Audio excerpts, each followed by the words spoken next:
ಚುನಾವಣೆ ಬಗ್ಗೆ ಮಾತಾಡ್ತಾ ಇದ್ರೆ ಈಗ ಅದೇ ರೀತಿಯಾಗಿ ಸಿಎಂ ಸಭೆ ಮೇಲೆ ಸಭೆ ಮಾಡ್ತಾ ಇದ್ದಾರೆ. ಸಚಿವರ ಡಿನ್ನರ್ ಮೀಟಿಂಗ್ ಕೂಡ ಕರೆದಿದ್ದಾರೆ. ನಿನ್ನೆ ರಹಸ್ಯವಾಗಿ ಕೆಲವು ಸಚಿವರುಗಳ ಜೊತೆ ಸಭೆಯನ್ನು ಕೂಡ ನಡೆಸಿದ್ದಾರೆ. ಇದ್ರ ಏನ್ ಸೂಚಿಸುತ್ತೆ ಸರ್ ಇದು? ಆಡಳಿತ ಪಕ್ಷದಲ್ಲಿರುವಂತಹ ಸಚಿವರು ಶಾಸಕರ ಪ್ರತಿಕ್ರಿಯೆಗಳು, ಅದಕ್ಕೆ ಆಡಳಿತ ಪಕ್ಷದವರು ಅವರೇ ಏನು ಇತರ ಶಾಸಕರು ಮಂತ್ರಿಗಳೇನು ಉತ್ತರ ಕೊಡ್ತಾರೆ, ಇದರಲ್ಲೇ ಗೊತ್ತಾಗ್ತದೆ ಕಾಂಗ್ರೆಸ್ ಪಕ್ಷದಲ್ಲಿ ಆಡಳಿತ ಪಕ್ಷದಲ್ಲಿ ಆಲ್ ಈಸ್ ನಾಟ್ ವೆಲ್ ಅನ್ನೋದು ಸ್ಪಷ್ಟ. ಬಿಹಾರ ಚುನಾವಣೆಯ ನಂತರದಲ್ಲಿ ಸಾಕಷ್ಟು ರಾಜಕೀಯ ವಿದ್ಯಮಾನಗಳು ಈಗಾಗಲೇ ರಾಜ್ಯದಲ್ಲಿ ಪ್ರಾರಂಭ ಆಗಿದೆ. ಅದೊಂದು ತಾರ್ಕಿಕ ಹಂತಕ್ಕೆ ಹೋಗ್ತದೆ ಅಂತೇಳಿ ಆಡಳಿತ ಪಕ್ಷದಲ್ಲೇ ಮಾತನಾಡ್ತಾ ಇರುವಂಥದ್ದು. ಆಡಳಿತ ಪಕ್ಷದವರು ಸದಸ್ಯರೇ ಹೇಳುವ ಹಾಗೆ ಅವ್ರಿಗೆ ಆಗಲೇ ಹಿಂಟ್ ಸಿಕ್ಕಿದೆ. ನಾವಿದನ್ನು 6 ತಿಂಗಳಿಂದ ಕೂಡ ನಾವು ಹೇಳ್ತಾ ಇದ್ದೇವೆ.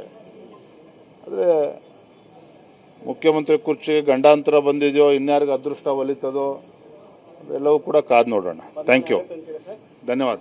ಚುನಾವಣೆ ಬಗ್ಗೆ ಮಾತಾಡ್ತಾ ಇದ್ರೆ ಈಗ ಅದೇ ರೀತಿಯಾಗಿ ಸಿಎಂ ಸಭೆ ಮೇಲೆ ಸಭೆ ಮಾಡ್ತಾ ಇದ್ದಾರೆ. ಸಚಿವರ ಡಿನ್ನರ್ ಮೀಟಿಂಗ್ ಕೂಡ ಕರೆದಿದ್ದಾರೆ. ನಿನ್ನೆ ರಹಸ್ಯವಾಗಿ ಕೆಲವು ಸಚಿವರುಗಳ ಜೊತೆ ಸಭೆಯನ್ನು ಕೂಡ ನಡೆಸಿದ್ದಾರೆ. ಇದ್ರ ಏನ್ ಸೂಚಿಸುತ್ತೆ ಸರ್ ಇದು?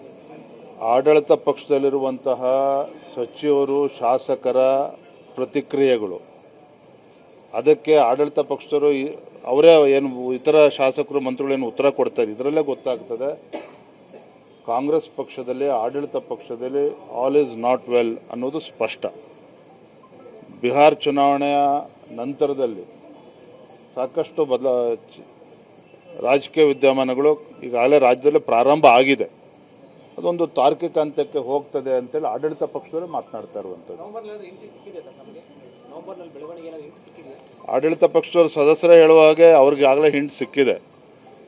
ನಾವಿದನ್ನು 6 ತಿಂಗಳಿಂದ ಕೂಡ ನಾವು ಹೇಳ್ತಾ ಇದ್ದೇವೆ. ಆದರೆ ಮುಖ್ಯಮಂತ್ರಿ ಕುರ್ಚಿಗೆ ಗಂಡಾಂತರ ಬಂದಿದೆಯೋ, ಇನ್ಯಾರಿಗೆ ಅದೃಷ್ಟ ಒಲಿತದೋ, ಅದೆಲ್ಲವೂ ಕೂಡ ಕಾದು ನೋಡೋಣ. ಥ್ಯಾಂಕ್ ಯು, ಧನ್ಯವಾದ.